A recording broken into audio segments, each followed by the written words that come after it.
हम बात करते हैं रिसर्च मैथडोलॉजी में सैम्पलिंग मेथड्स की। तो सैम्पलिंग क्या होता है? सैम्पलिंग जो है हमारे पास एक प्रोसेस है जिसमें हम क्या करते हैं, सिलेक्ट करते हैं नंबर ऑफ़ स्टडी यूनिट्स। कहाँ से सिलेक्ट करते हैं? From the defined population. जो पॉपुलेशन हमने डिफाइन की हुई है वहाँ से हमने क्या किया, स्टडी यूनिट्स को हम सिलेक्ट करते हैं। इस सारे प्रोसेस को कहते हैं सैम्पलिंग। अब जो कुछ स्टडी इसमें इन्वॉल्व हो रही होती हैं उनमें जो स्टडी इनमें कुछ स्टडी में जो है स्मॉल नंबर ऑफ़ पीपल जो है हम इन्वॉल्व कर रहे होते हैं। इस तरह जो है सबको भी आप इन्वॉल्व कर रहे होते हो, लेकिन अक्सर जो रिसर्च है लार्ज एरिया ऑफ पॉपुलेशन में तो हो रही होती है, लेकिन अगर हम इसको प्रैक्टिकली रीज़न के हिसाब से देखें तो ये पॉसिबल ऑनली नहीं होता कि हम उसको कि हम सब जो मेंबर्स हैं उनको इन्वेस्टिगेट करें। लेकिन हम क्या कर रहे होते हैं, कुछ मेंबर को हम इन्वेस्टिगेट कर रहे होते हैं। जब भी हम क्या करते हैं, सैंपल जो है टोटल पॉपुलेशन से ड्रा कर रहे होते हैं, तो हम क्या करते हैं, कुछ जो स्मॉल जो मेंबर्स हैं, कुछ मेंबर जो है उनको इन्वेस्टिगेट करते हैं। तो इसलिए हमें क्या करना होता है, स्मॉल सैंपल जो है वो ड्रा करना होता है टोटल पॉपुलेशन से। इस तरह के केसेस में हम कुछ क्वेश्चन जो हैं वो अराइज होते हैं, जैसे कि what is the reference in the study population from which a sample is to be drawn. अब जो हमारे पास जो रेफरेंस है या फिर स्टडी पॉपुलेशन है वो किस बेस पे जो है हम ये ले रहे होते हैं, किसके लिए? क्योंकि हमने सैंपल जो लेना है उसको जो ड्रा करना है उस वहाँ से। जैसे कि अब हमारा फॉर एग्जांपल हमारे पास टारगेटेड पॉपुलेशन जो है वो, अगर मैं बात करूँगी मुजफ्फराबाद की पॉपुलेशन है तो मेरे पास टारगेटेड पॉपुलेशन तो मुजफ्फराबाद की है, बट उसमें मेरा एरिया जो है वो डायबिटीज़ मेलाइटिस है। तो मेरी टारगेटेड पॉपुलेशन जो होगी, डायबिटीज़ जो पेशेंट हैं जिनमें डायबिटीज़ मेलाइटिस है, तो वो हमारे पास स्टडी पॉपुलेशन है। अब हर किसी को डायबिटीज़ वाले बंदे को तो आप नहीं ले रहे होते, तो इसके लिए हमें जो है कुछ सैंपल उठाना है। How many people are needed for the study, ये क्वेश्चन भी इंपॉर्टेंट है कि कितने स्टडी के लिए कितने जो है वो हमें सब पीपल चाहिए होते हैं। How will these people to be selected, अब ये किस मेथड से हम सिलेक्ट करेंगे, तो ये सारा प्रोसेस जो है इसमें हम क्या करते हैं, सैम्पलिंग यूज़ कर रहे होते हैं। अब ये जो the study population has to be clearly define. सबसे पहले हमें क्या करना होता है, अपनी जो स्टडी पॉपुलेशन है उसको क्लियरली डिफाइन करना होता है। जैसे कि हम देखते हैं according to the sex, according to the age, according to the resident. अब मैंने कहा रेजिडेंट के हिसाब से मुजफ्फराबाद हो गया। अब मैं सेक्स के हिसाब से बोलती हूँ तो मेल या फीमेल हम इनमें से कोई भी ले सकते हैं, या बोथ जेंडर को भी इंक्लूड करते हैं। अब एज वाइज अगर हम देखें तो इसका मतलब अगर हम यंग चिल्ड्रन में देखें तो उनमें टाइप 1 डायबिटीज़ है, अगर हम एडल्ट में देखें तो टाइप 2 डायबिटीज़। तो इसके लिए हमें क्लियरली डिफाइन करनी है अपनी स्टडी पॉपुलेशन को, ठीक है। Otherwise we can not do sampling, इसके बगैर हम सैम्पलिंग नहीं कर सकते। अपार्ट फ्रॉम द पर्सन जो स्टडी पॉपुलेशन जो है पर्सन के हिसाब से, के अलावा अभी जो स्टडी की पॉपुलेशन जो है हम उसको वो कंसिस्ट कर रही होती है विलेजेस पे भी, इंस्टीट्यूट पे भी और रिकॉर्ड्स पे भी, ठीक है ना।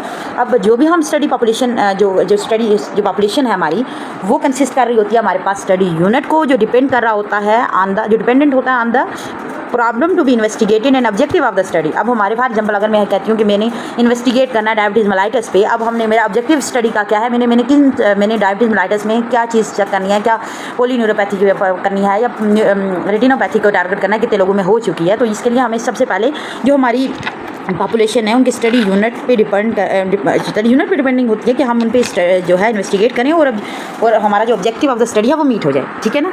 अब जैसे कि एग्जांपल यहाँ पे आपको एग्जांपल दी हुई है, example of the problem study population and the study unit. अब देखो, अब हमारे पास फॉर एग्जांपल प्रॉब्लम क्या था, malnutrition related to the breast feeding. अच्छा, ये हमारे पास प्रॉब्लम है। अब हमारी स्टडी पॉपुलेशन क्या होगी, all the children below 24 age in given area. उस एरिया में जितने भी बच्चे हैं 24 मंथ के एज के उस एरिया में, फॉर एग्जांपल मुजफ्फराबाद की पॉपुलेशन है, ठीक है। अब ये हमारे पास जो स्टडी यूनिट है, अब स्टडी यूनिट में हम क्या करते हैं, इसमें हम क्या करते हैं, एक चाइल्ड उसमें लेते हैं below 24 month of the age in given area. उस गिवन एरिया में से एक बच्चा उठा लिया, वो एक बच्चा जो होगा हमारा स्टडी यूनिट होगा। अब हम कहते हैं high drop out of for DPT vaccination. अब ये हमारे पास प्रॉब्लम है कि हाई ड्रॉप आउट हो रहा है डीपीटी वैक्सीनेशन का। अब इसमें ऑल जो चिल्ड्रन हैं below 24 month of age in the given area, हमने जो गिवन एरिया जिसमें दी वो वैक्सीनेशन, उसके 24 मंथ के जितने चिल्ड्रन हैं वो हमारी स्टडी पॉपुलेशन बनेगी। इस तरह जो 1 चाइल्ड है below the 24 month of age in a given area, तो उसमें हमारे पास जो है वो हमारा स्टडी यूनिट बन जाएगा। ये था हमारे पास प्रॉब्लम की example in the study population and the study unit. अब हम बात करते हैं रिप्रेजेंटेटिवनेस की। अब जितने भी हमारे पास all unit in the sample should be drawn in such manner so that it is representative of all population especially in case of quantitative research approaches। अब हमारे पास जितने भी, अब हमें इस तरीके से सिलेक्ट करते हैं कि जो भी हम जिसको भी सैंपल को हम ड्रा कर रहे हैं, जो भी हम एक अपना सैंपल उठा रहे हैं वो पूरी पॉपुलेशन की रिप्रेजेंटेटिव होनी चाहिए, स्पेशली जो क्वांटिटेटिव रिसर्च अप्रोचेज है उनमें, ठीक है। अब हमारे पास जो है जो रिप्रेजेंटेटिव जो होते हैं, रिप्रेजेंटेटिव सैंपल जो हैं वो उसकी कुछ इंपॉर्टेंट करेक्टरिस्टिक्स होती हैं of the population from which it is drawn. मतलब जो भी हमने जो पॉपुलेशन ली उसकी कुछ करेक्टरिस्टिक होंगी, उसी बेस पे हमने क्या करना है, उनको सिलेक्ट करना है। फॉर एग्जांपल यहाँ पे हम देख लेते हैं, अगर हमारे पास जो है 200 मदर्स हैं और हमने क्या किया, 200 मदर्स को इंटरव्यू किया in order to obtain a complete picture of breast feeding practice in district. और जो ब्रेस्ट फीडिंग की पिक्चर की कंप्लीट के लिए हमने क्या किया, उनका इंटरव्यू किया। अब ये जो मदर्स हैं have been selected from representative sample of the village, वो जो होंगी ऑब्वियसली रिप्रेजेंटेटिव सैंपल होंगी विलेज के, लेकिन it would be unwise to select them from only 1 or 2 village. लेकिन ऐसा नहीं कि हम ऐसा ना करेंगे डिस्ट्रिक्ट के हिसाब से करें तो हम 2 विलेज में से लोगों को उठा लिया, ऐसा नहीं होगा। हमें सारे डिस्ट्रिक्ट के सारे विलेज में से कुछ ना कुछ लोगों को उठाना है ताकि हम उनकी कंप्लीट पिक्चर दें, बाइसनेस ना हो जो, क्योंकि वो हमें जो है वो डिस्ट्रॉयड पिक्चर देंगी, क्योंकि वो 2 विलेज से बिलोंग कर रही है, ना कि पूरे डिस्ट्रिक्ट से कर रही हैं। तो इस तरह जो हमारा जो इंटरव्यू अगर हम उनसे ले भी लेते हैं वो भी बाइस होगा, अनवाइस होगा to only interview the mother who attend the under 5 clinic. ठीक है, जो अंडर 5 क्लिनिक जो अटेंड किया हुआ है उनसे अगर हम ले भी लेते हैं तो वो हमारे पास जो है बाइसनेस हो जाएगी। तो हमें कम्प्लीटली जो है वो पूरा पॉपुलेशन, वो पूरी ओवरऑल पॉपुलेशन को रिप्रेजेंटेटिव नहीं करेंगी। अगर हम क्वालिटेटिव रिसर्च अप्रोच की बात करें, हमने क्वांटिटेटिव की बात की, अगर हम क्वालिटेटिव रिसर्च की बात करें, however the representativeness of the sample is not a primary concern. हमारे पास यहाँ पे रिप्रेजेंटेटिव जो नेस होती है सैंपल की, यहाँ पे प्राइमरी कंसर्न नहीं है, क्योंकि इन द एक्सप्लोरेटरी जो एक्सप्लोरेटरी रिसर्च हैं या स्टडीज़ हैं, उनका मकसद ये होता है कि वो एक हासिल करें, गेट करें और रेफ impression of a certain variable, manifest them in a study population, or identify and exploring thus far unknown variable। ठीक है, it might be try to select the study unit which give the richest possible information। अब इसमें हम में जो है हम ऐसे वेरिएबल्स करे होते हैं, वो ये नहीं कि नहीं देख रहे होते कि हमने पॉपुलेशन कहाँ से लिया, हमने जस्ट जो है उसमें देखना होता है स्टडी पॉपुलेशन को आइडेंटिफाई करना और एक्सप्लोर करना है अननोन वेरिएबल्स को, और जो हम कोशिश कर रहे होते हैं कि हमें मैक्सिमम और रिचेस्ट पॉसिबल इन्फॉर्मेशन मिले इसमें। ठीक है, अब जो फॉर एग्जाम्पल की information should be never be chosen at random नहीं चूज़ कर रहे थे, but purposively among those who have been best possible knowledge, जिनके पास एक्सपीरियंस है, और overview with respect to the topic of the study, जिनके पास ऑब्वियसली ओवरव्यू है या फिर एक्सपीरियंस है, नॉलेज है, वो हमारे लिए जो है वो हम उनको रैंडम जो है पर्पसली सिलेक्ट कर रहे होते हैं। Moreover they should be willing to share the information, और वो अगर विलिंग हो रहे हैं कि वो शेयर करें अपनी इन्फॉर्मेशन दें। अब हमारे पास जो है ये एक फिगर है जिसमें शो किया हुआ है relationship among the target population, intended sample and the actual study sample. अब हमारे पास जो है ये देखें, truth in the universe obviously different है, वो भी इंटरफेयर कर रहा होता है, ट्रूथ इन द स्टडी वो भी इंटरफेयर कर रहा होता है आपकी रिसर्च क्वेश्चन में, रिसर्च प्लान में। Then the study obviously study finding जो है वो उस पर डिपेंड कर रहा होता है, ट्रूथ आपकी जो ट्रूथ ऑफ द यूनिवर्स क्या है, स्टडी के ट्रूथ ऑफ द स्टडी क्या है, स्टडी प्लान क्या है, रिसर्च क्वेश्चन क्या है, और आपका एक्चुअल स्टडी है क्या। और देन अगर आपके पास रिसर्च क्वेश्चन आता है, उसका डिज़ाइन भी जो है वो भी जो है इंपॉर्टेंट है, आपका जो स्टडी प्लान क्या है, और आपका टारगेटेड पॉपुलेशन जो है वो क्या है, फिनोमेना ऑफ इंटरेस्ट, आपको क्या कोई और चीज़ जो कोई और फिनोमेना ऑफ इंटरेस्ट मिल गया या नहीं। देन प्लान सैंपल जो है वो आपका जो है वो भी इंपॉर्टेंट है, या फिर प्रपोज वेरिएबल जो हैं वो भी आपको के इंपॉर्टेंट है, वो आप इंप्लीमेंट कर सकते हो या नहीं, क्योंकि एक्चुअल जो हमारे सब्जेक्ट हैं वो अगर हमारे पास 200 प्रेगनेंट वुमेन्स हैं, एक्चुअल मेजरमेंट आपने जो है वो मेजर करनी है proportion HIV positive respond to ELISA test, तो ये सारी जो है ये सारी डिपेंड कर रही होती हैं डिफरेंट फैक्टर्स पे, क्योंकि डिफरेंट चीज़ें जो है वो आपकी स्टडी में जो बायसनेस जो है वो हो सकती है आपकी। सैम्पलिंग मेथड्स की जब हम बात करते हैं, अगर हम एज अ रेशनल अगर हम यूज़ करें स्पेसिफिक सैम्पलिंग मेथड्स को इन क्वालिटेटिव डिज़ाइन स्टडी में, वो वेरी डिफरेंट होता है from the rational underlying the sampling method in the quantitative studies के। ठीक है, क्योंकि ये हम देखेंगे कि जो क्वालिटेटिव स्टडीज़ हैं उनमें कौन से सैम्पलिंग मेथड यूज़ होते हैं, क्वांटिटेटिव में कौन से होते हैं। हमारे पास जो है different major type of sampling methods हैं जो यूज़ हुए हैं मेडिकल एंड हेल्थ रिसर्च में, वो कौन से हैं। सबसे पहले हमारे पास है प्रोबेबिलिटी सैम्पलिंग।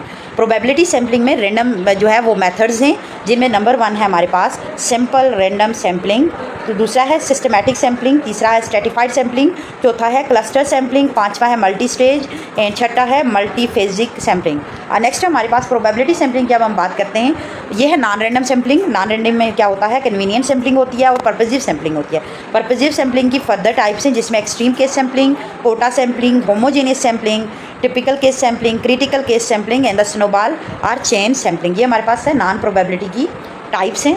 देन अगर हम बात करते हैं probability of the random sampling strategy to collect the quantitative data. अब जब हम क्वांटिटेटिव डेटा सेलेक्ट कर रहे होते हैं तो उसके लिए हमारे पास क्या रैंडम सैम्पलिंग होगी और कौन सी प्रोबेबिलिटी होगी। In this type of sampling the use is useful to measure the variable. अब ऐसे वेरिएबल हम उस वक्त यूज़फुल होती है ताकि हम उन वेरिएबल्स को यूज़ करें, वेरिएबल जो डिस्ट्रीब्यूट होते हैं इन द पॉपुलेशन, जैसे कि जो डिस्ट्रीब्यूटेड होते हैं, जैसे कि हमारे पास डिजीज़ हैं, डिसेबिलिटी हैं, ये पॉपुलेशन के अंदर डिस्ट्रीब्यूटेड है। इसके लिए हम क्या करते हैं, जो है जो को किस तरह की जो है इस टाइप की जो सैम्पलिंग है, प्रोबेबिलिटी सैम्पलिंग, वो हम यूज़ करते हैं। फॉर एग्जांपल, या फिर हम टेस्ट, या फिर जिस तरह हम टेस्ट करते हैं हाइपोथेसिस में थीसिस का, whether the factor are contributing significantly to certain problem, या फिर and we want to generalise the finding obtain from the simple to the total study population. या फिर हम क्या करते होते हैं, स्मॉल स्टडी को जनरलाइज फाइंडिंग लेने के लिए जो है हम ये वाली स्टडी लेते हैं। फॉर एग्जांपल हमारे पास क्या है, पहला हमारे पास है प्रोबेबिलिटी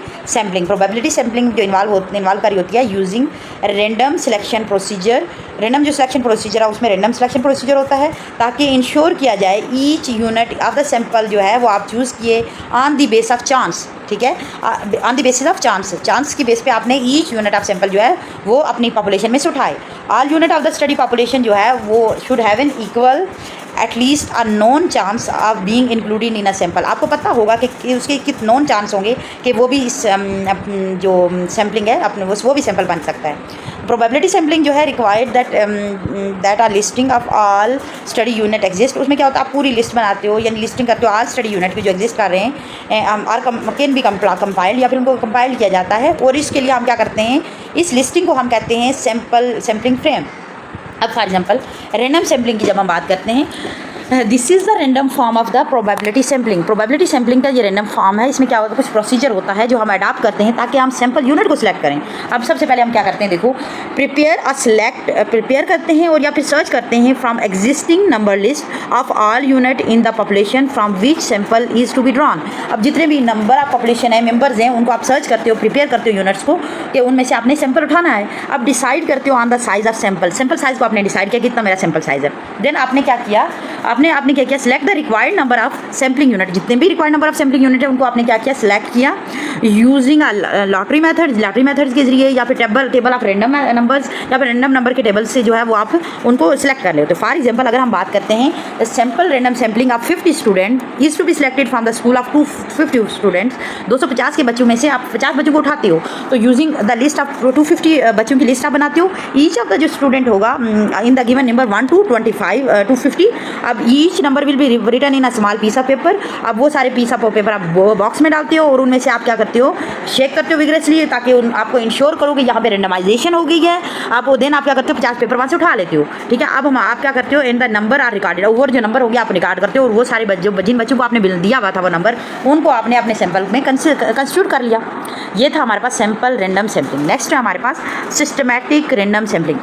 अब सिस्टमैटिक रैंडम सैम्पलिंग में क्या होता है, अब क्या होता है इसमें, in the systematic random sampling आप chosen at a regular interval के दौरान आप चूज़ कर रहे होते हैं। फॉर एग्जांपल एवरी 5th, यानी कि हर 5वां बंदा फ्रॉम द सैम्पलिंग फ्रेम से हर 5वां बंदा आपने उठा लिया। या फिर ideally we randomly select a number to tell us whether to start selecting individual from the list. या फिर कोई भी रैंडम ले लिया, कोई आपने सैम्पल ले लिया, उसी के हिसाब से आप सिलेक्ट करते हो। जैसे कि फॉर एग्जांपल अब इसके लिए हम कैसे अचीव करते हैं random sampling, systematic random sampling को कैसे अचीव किया जाता है, number the unit in the population, हमारे पास number of the unit n है। अब decide on the nth sample that you want. अब जो nth सैंपल है, स्मॉल n आप लेते हो, कौन सा सैंपल है वो आपको पता है। अब अगर हम कहते हैं, यानी कि इसकी हमारे पास इंटरवल साइज़ क्या बनेगा, k = capital N over n। तो हमारे पास जो कि रेंडमली हम सेलेक्ट करते हैं इंटीजर बिटवीन 1 to k, ठीक है। अब वो हमारे पास अब हम क्या करेंगे, एवरी केथ जो यूनिट होगा, जो भी हमने जो माइंड में रखा था वो वाला, वो हम क्या करेंगे, वो वहाँ से हम क्या करेंगे, एवरी हम केथ यूनिट उठा लेंगे। जैसे कि अगर एग्जांपल यहाँ पे आप देखो कि systematic sample is to be selected from the 1200 people, 1200 people से आपने किया कहाँ से, जो स्कूल के बच्चे थे। अब सैंपल साइज़ आपने सेलेक्ट किया 100। अब हमारे पास 100 सैंपल साइज़ है, तो हम क्या करेंगे, 12,000 डिवाइड बाई 100 किया, हमारे पास 12, यानी कि अगर हम सैम्पलिंग इंटरवल जो होगा वो होगा हमारे पास 12, यानी कि हम हर 12वां बच्चा जो है वो उठा लेंगे। अब हम कैसे इसको करेंगे, देखो, the number of the first student to be included in the sample is chosen randomly. For example we blindly picking one out of the 12 piece of the paper, remember 1 to 12, and if the number 6 is picked, and then every 12th student will be included in the sample starting from the student number 6th and until 100 student are selected. The number selected would be 6th 18 यानी कि 6 यानी कि every 6 मतलब अगर हम छठा बंदा उठाया तो अगला हमने 18वां उठाना होगा, क्योंकि 6 के बाद 12 ऐड करोगे तो 18 होगा, ठीक है। अब 18 के बाद जो है फिर 12 ऐड करोगे आप, तो वो फिर आप क्या करते हो, इस तरह आगे की चलते जाओगे, ठीक है। अब हमारे पास क्योंकि 18 के बाद फिर 12 ऐड करते हो आपके पास 30 बन जाएगा, 30 के बाद फिर 12 ऐड करते हो 42 बन जाएगा। अब सिस्टमैटिक रैंडम सैम्पलिंग जो है यूजुअली लेस टाइम कंज्यूमिंग होता है, easier to perform sample random sampling easily कर लेते हो। However there is a risk of biasness as a sampling interval may be coincide with the systematic variation in the sampling frame. यहाँ पे थोड़ी सी जो है थोड़ा सा आपको रिस्क ऑफ बायसनेस मिल सकता है। फॉर इंस्टेंट अगर हम यूज़ करें कि want to select a number random sampling from the number of day in which account clinic attendance, या फिर random sampling would be simple interval 7 days होगी तो वुड बी इनअप्रोप्रिएट, क्योंकि all study days would fall on the same day of the week, जैसे Thursday only with might be a market day. तो then फिर जो है आप क्या है इसमें थोड़ा सा जो है आपको बाइसनेस मिल सकती है, या फिर जो इंटरवल में जो है वो थोड़ा सा कोइंसाइड हो सकते हैं, लेकिन जो आप एज कम्पेयर टू सैम्पल्स की, ठीक है। देन है स्ट्रैटिफाइड सैम्पलिंग। स्ट्रैटिफाइड सैम्पलिंग की जब हम बात करते हैं, the sample random sampling method describe about his advantage, ठीक है, अबाउट हिज डिसएडवांटेज, क्योंकि रैंडम सैम्पलिंग मेथड जो है क्योंकि हमने देखा क्योंकि इसमें क्या होता है हमारे पास थोड़े से डिसएडवांटेज हैं, that small group in which the researcher is interest may be hardly appear in the sample. So if it is important that जो सैम्पल आपने इंक्लूड किया हुआ है वो रिप्रेजेंटेटिव हो स्टडी यूनिट्स को of the small group which specific characteristic, for example resident from the urban and rural areas, या फिर डिफरेंट रिलीजन और ethnic groups, then the sampling frame must be divide into groups. आप groups में divide कर देते हो, strata में group कर देते हो अकॉर्डिंग टू द कैरेक्टरिस्टिक, उसके कैरेक्टरिस्टिक की बेस पे। अब रैंडम और systematic sample of the predetermined size हैं, then will have to be obtain from each group, यानी stratum, this is called stratified sampling. अब इसमें पहले में हमने देखा क्योंकि क्या था स्ट्रेटिफाइड रैंडम सैम्पलिंग में क्या था, क्योंकि हमने रैंडम सैम्पलिंग देखा उसके डिसएडवांटेज से स्मॉल ग्रुप था, रिसर्चर जो है interest in many hardly to appear in a sample, बहुत मुश्किल से मिल रहा होता है, तो इसलिए आप क्या करते हो इसमें आप क्या करते हो सैम्पल को आप क्योंकि क्या करते हो आप स्ट्रेटा बनाते हो, ग्रुप्स बनाते हो, देन उनमें से क्या करते हो सैम्पल रैंडम सैम्पलिंग करते हो। फिर जैसे a survey is conducted on a household water supply in the district comprising 200 household, ठीक है, of 20% of urban and 80% of rural, जिसमें 20% अर्बन थे और 80% रूरल थे। अब in suspect to urban areas the access to safe water source is much more satisfactory, the decision is made to include the 100 urban household out of 4000 which mean 1 in 40 जो house hold है उनमें से, यानी 40 में से एक वगैरह आपने सेलेक्ट किया, या फिर आपने 200 रूलर जो थे उनमें से 16000 में से एक लिया, यानी कि 80 में से एक हाउस होल्ड आपने उठा लिया। तो as the sampling fraction both strata is known, आपको नोन थे, access to safe water to all district household आपने कैलकुलेट किए। आफ्टर दिस स्टडी आप मल्टीप्लाई कर रहे होते हो finding of the urban household को by the 40 and those for the rural household by the 80, ठीक है। अर्बन के लिए आपने 40 से किया और रूरल के 80 से किया। Then calculating the statics for the total sample, then फिर आपने क्या किया, टोटल जो कैलकुलेट करते हो टोटल आपका सैंपल बन जाता है। ये हमारे पास थी किसकी एग्जांपल, स्ट्रैटिफाइड रैंडम सैम्पलिंग के। अब हमारे पास है क्लस्टर। क्लस्टर में क्या होता है, इट मे बी डिफिकल्ट और impossible to take a sample from simple of the unit from the study population at a random because complete sampling frame do not exist, नहीं एग्जिस्ट कर रहा होता है। लॉजिकली डिफिकल्टी है यहाँ पे। May also भी discuss random sampling techniques, discuss जो और होती है रैंडम सैम्पलिंग टेक्निक, जैसे interviewing the people who have been scattered over large area में बी टू टाइम कंज्यूमिंग, बहुत ज़्यादा टाइम कंज्यूमिंग है। इसलिए हाउएवर जब आप लिस्ट कर रहे हो तो group of the study unit आपके पास अवेलेबल है, जब आपके पास अवेलेबल हैं विलेज हैं, ये स्कूल्स हैं, आप इजीली कंपाइल कर रहे होते हो, देन आप number of the these groups को आप क्या करते हो, रैंडमली सेलेक्ट कर सकते हो। The selection of the group of the unit जो है वो आप क्लस्टर्ड होगा, instead of selection unit individual के जरिए नहीं करते, आप क्लस्टर्ड की तरह करते हो। आप इसमें क्या करते हो, क्लस्टर्ड सैम्पलिंग करते हो। अब हमारे पास क्या क्लस्टर ऑफन जो है जियोग्राफिकल यूनिट्स हैं, जैसे डिस्ट्रिक्ट हो गए, विलेज है, ऑर्गेनाइजेशनल यूनिट्स हैं, क्लिनिक्स हैं, ट्रेनिंग ग्रुप्स हैं। इन क्लस्टर सैम्पलिंग में क्या we follow the these step, जैसे divide the population into cluster, population को क्या करते हो आप क्लस्टर में डिवाइड करते हो, usually along the geographical boundaries, ठीक है। या फिर रैंडम सैम्पलिंग क्लस्टर, रैंडम जो है सैम्पल क्लस्टर बनाते हो। अब फिर आप क्या करते हो, measure all the unit within the sample cluster. For example अब जो हमारे पास in the study of the knowledge and attitude and practice, अगर हम स्टडी करते हैं नॉलेज एटीट्यूड एंड प्रैक्टिस के लिए related to the family planning and rural communities of the religion. आप लिस्ट मेड करते हो फ्रॉम ऑल द जो विलेजेज है उनकी, और फिर यूजिंग दिस लिस्ट को आप क्या करते हो, रैंडम सैम्पलिंग करते हो विलेज की chosen and all study unit जो आप सेलेक्ट कर रहे होते हो विलेजेस में, उनको फिर आप क्या करते हो, इंटरव्यू कर रहे होते हो। देन हमारे पास multi stage sampling. Multi stage में क्या होता है, आप क्या करते हो, very large and diverse population जो है डाइवर्स पॉपुलेशन से क्या करते हैं, सैम्पलिंग जो है आप ले रहे होते हो फ्राम 2 और मोर स्टेज से, ठीक है। This is often the case in the community based study, क्योंकि ये बेसिकली कम्युनिटी बेस्ड स्टडी में हो रहा होता है। इसमें क्या करते हो आप, जो है पॉपुलेशन जो है, जो भी इंटरव्यू आप कर रहे होते हो फ्रॉम द विलेज से, या इन द जो भी विलेज आप डिफरेंट एरिया से सिलेक्ट कर रहे होते हो, इसमें आप क्या करते हो, इस टाइप की सैम्पलिंग यूज़ कर रहे होते हो। और ये जो टाइप ऑफ सैम्पलिंग है, ये ज़्यादातर हम क्या करते हैं, हेल्थ सिस्टम रिसर्च में यूज़ कर रहे होते हैं। For example in the study अगर हम देखते हैं कि utilisation of the pit latrine in a district, a total 150 अगर हाउस होल्ड हैं are to be visited for the interview with the family member as well as for the observation on the types and the cleanliness of the latrine. तो हम क्या करते हैं, the district जो है आप जो डिस्ट्रिक्ट है वो हमारे पास हम पता है कि 6 वार्ड्स पे कंपोज हो रहा है।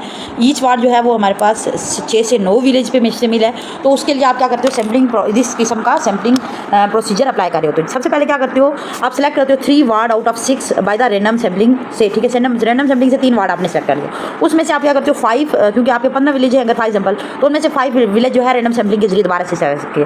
देन आपने क्या किया, जब आपने रैंडम सैम्पलिंग से 15 विलेज किए, फिर आपने देखा कि हर विलेज में से आपने 15 घर जो है, हर जो 5 विलेज है उनमें से हर 10 जो हाउस होल्ड है, आप हर 10 विलेज में से 10 घर आपने हाउस होल्ड उठाने। तो हम सिंस हम चूज़ करेंगे house hold in the centre of village which process is by sample and the given to sampling procedure is propose. अब इसमें क्या करेंगे, हम go to the entire village, हम इंटायर विलेज में जाएंगे। हम फिर क्या करेंगे, डायरेक्शन लेंगे, direction in the random way, एक रैंडम वे डायरेक्शन लेते हैं, एक सेंटर से नहीं उठाएंगे। अब जस्ट क्या करेंगे, हम सेंटर में जाएंगे और कहीं पे भी हम क्या करेंगे, कहीं से एक रैंडम वे उठा लेंगे, डायरेक्शन उठा लेंगे, या फिर हम क्या करते हैं, स्पिन बोटल करते हैं टू द ग्राउंड और चूज़ कर लेते हैं डायरेक्शन ऑफ द बॉल नेक, जो बॉटल नेक है उसकी डायरेक्शन फॉलो करते हैं। और वहाँ पे हम वॉक करते हैं and choose the direction, select every जो साइज़ ऑफ द विलेज है, ये डिपेंड कर रहा होता है साइज़ ऑफ विलेज पे भी, और एवरी सेकंड और थर्ड, यानी हर पहला घर उठाना है, अपने थर्ड घर उठाना है, फिफ्थ घर उठाना है, ये जिस तरह भी। या फिर हम every house hold until we have 10 उस वक्त तक करेंगे जिस वक्त तक हमें 10 के 10 पूरे नहीं हो जाएंगे, ठीक है। अब फिर हम क्या करेंगे, रिटर्न करेंगे सेंटर ऑफ द विलेज में और वॉक करेंगे opposite direction and continue to select your sample in the same way you have been. फिर हम क्या करेंगे, अपोजिट में भी हम क्या करेंगे, 10 उठा लेंगे। There is no body in the choosing house hold, अगर कोई भी नहीं है तो फिर हम नेक्स्ट जो है, next to next one, near one जो है हम उठाते जाएंगे, ठीक हो गया। अब फिर क्या होगा, अब हम डिसाइड करते हैं therefore on beforehand home to be interview. अब हम फिर क्या करेंगे, डिसाइड करेंगे कि इनको हमने इंटरव्यू में एग्जाम्पल किया। फॉर एग्जाम्पल जैसे head of the house hold, जो हेड ऑफ हाउस होल्ड है उसको अगर हम बुलाते हैं, जो ओल्डर है उसको बुलाएंगे, जो उस वक्त अवेलेबल है उसको बिठा लेंगे। जैसे कि this is an adaptation method developed by the EPI deviation in the WHO Geneva to measure the EPI coverage in all districts, ठीक है ना। तो ये WHO की ने अडॉप्ट किया था ये मेथड। अब इसमें कुछ एडवांटेजेस भी हैं, डिसएडवांटेजेस भी हैं मल्टी स्टेज में। अब the main advantage of the cluster in the multi stage sampling are that the sampling frame of the individual unit is not required for the whole population, क्योंकि इसमें whole population नहीं required होता है। Existing जो population framework है of the cluster are sufficient, obviously sufficient होता है। only within the cluster that are finally selected is there is need to be list and sample the individual units। अब क्योंकि अगर आप बॉटल सैम्पलिंग नहीं कर रहे तो आपको आप इंडिविजुअल आप वहाँ पे क्लस्टर बना रहे हो तो, या फिर क्या करते हो, लिस्ट बनाते हो ताकि सैम्पल इंडिविजुअल को सिलेक्ट कर सको। देन द सैम्पल आप इजीली सिलेक्ट करते हो easier to select. Then the sample random sampling for the similar size because the individual unit in the sample population are physically together in the group और instant of scattered all over the study population, वो scattered नहीं होते, all over the population scattered नहीं होते, ठीक है। इसलिए इसके एडवांटेजेस हैं। और डिसएडवांटेजेस क्या हैं, इसमें मल्टी स्टेज सैम्पलिंग के डिसएडवांटेजेस क्या होते हैं, as compare to the random sampling there is a large probability, यहाँ पे लार्ज प्रोबेबिलिटी है that final sample will not be representative of total sampling size, जो आपके स्टडी पॉपुलेशन का शायद रिप्रेजेंटेटिव ना हो भी सकता है। likelihood of that sample is not being representative depend mainly on the number of cluster that is selected from the first stage, ठीक है। अब ये भी हो सकता है कि फर्स्ट स्टेज में जो आपने सिलेक्ट किया उसका भी उसके क्लस्टर का भी मेंबर हो सकता है। The larger number of cluster the greater likelihood that the sampling will be representative. Larger होगा क्लस्टर तो इसका मतलब लाइकली होगा कि वो चांस होगा ना कि सैम्पल विल बी रिप्रेजेंटेटिव होगा। Further the sampling unit at a community level should be selected randomly ताकि अवॉइड किया जाए कन्वीनियंट सैम्पलिंग को। देन है हमारे पास मल्टीफेज सैम्पलिंग। मल्टीफेज सैम्पलिंग में क्या होता है? In this method the part of information is collected from the whole sample and part from the sub sample.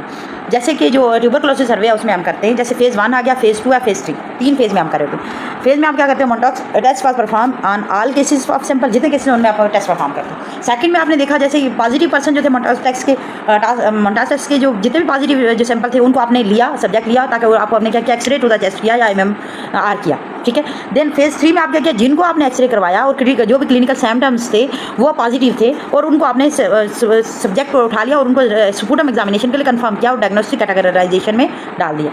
तो ये था हमारे पास प्रोबेबिलिटी सैम्पलिंग और ये मल्टीफेज था। नेक्स्ट हम वीडियो में देखेंगे non probability non random sampling.